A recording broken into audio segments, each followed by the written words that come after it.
Dear friends, let us discuss question number 138, 139 and 140. Let's have a look at the question. So the question 138 says, when two displacements are represented by y1 equal to a sin omega t and y2 is equal to b sin omega t and both are superimposed. So what will be the nature of the motion? Will it be simple harmonic or it will not be simple harmonic? So we know the standard equation for simple harmonic motion is given by y is equal to a sin omega t plus phi, where a is the amplitude of the motion. Okay. Now when we will superimpose y1 and y2, the resultant y will be equal to y1 plus y2, and the value of y1 and y2 has been given to us. So this is equal to a sin omega t plus b cos omega t. If we can convert this equation into this form, then we can say that the superimposed motion will be SHM, and we can also find what will be the value of the A. Okay, so to do it, let's take A as equal to R cos theta and B as R sin theta. Okay, where R is a variable. Okay, so now what we can do, we can put the value of A and B into this equation and see what will be the value of y. Y will be given by R cos theta into sin omega t plus R sin theta cos omega t, which can further reduced as R into sin omega t plus theta. This is the equation of SHM. So we will say that the superimposed motion will be SHM and its amplitude will be equal to R. We can find the value of R using this and this equation, which can be given as a square plus b square is equal to r square cos square theta plus r square sin square theta is equal to r square. So the value of r will be equal to under root of a square plus b square. So the resultant motion, the superimposed motion, will be SHM and its amplitude will be equal to root of a square plus b square, which is our second option. Okay, now moving to next question. It says that a particle of unit mass undergoes one-dimensional motion such that its velocity varies according to the given function this, where beta and n are the constant.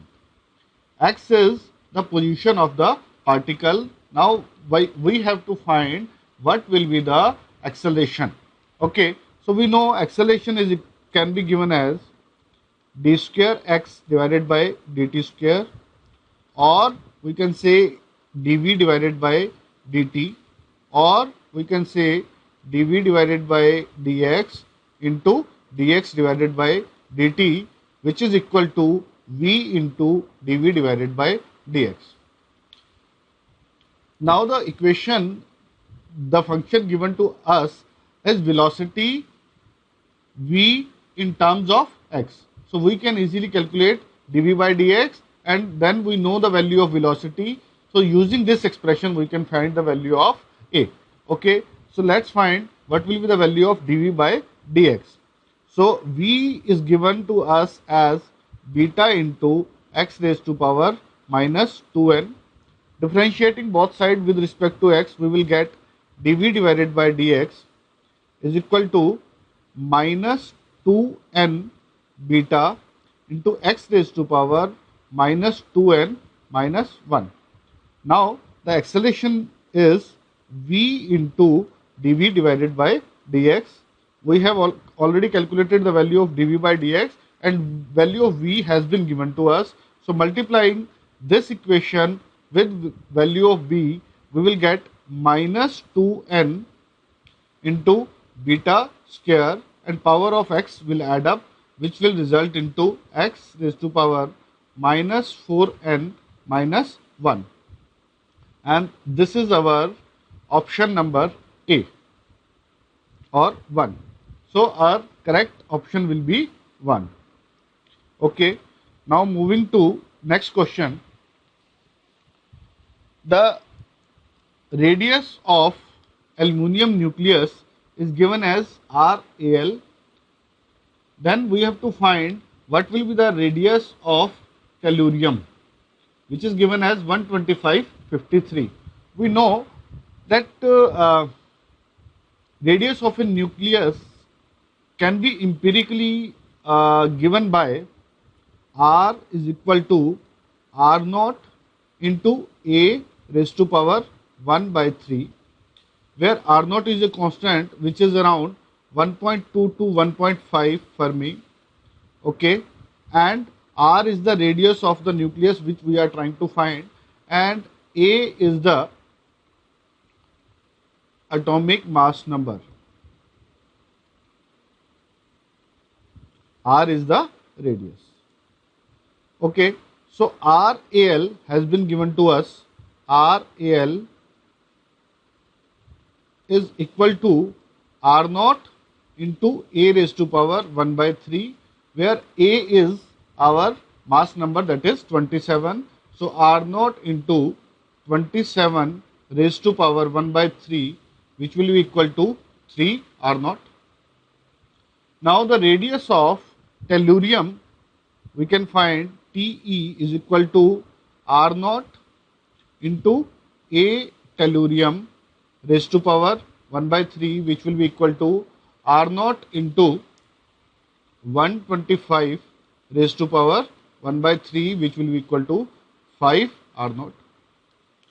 Using this equation, these two equations, we can find what will be the relation between R tellurium to R aluminum. So R tellurium can be given as 5 divided by 3 R aluminum. Okay. From here, what I have done, I have calculated the value of R naught, which is equal to R aluminum divided by 3, and I have put this value of R naught here. So this will result into 5 by 3 R aluminum. So this is our final answer, and this is our option number 1.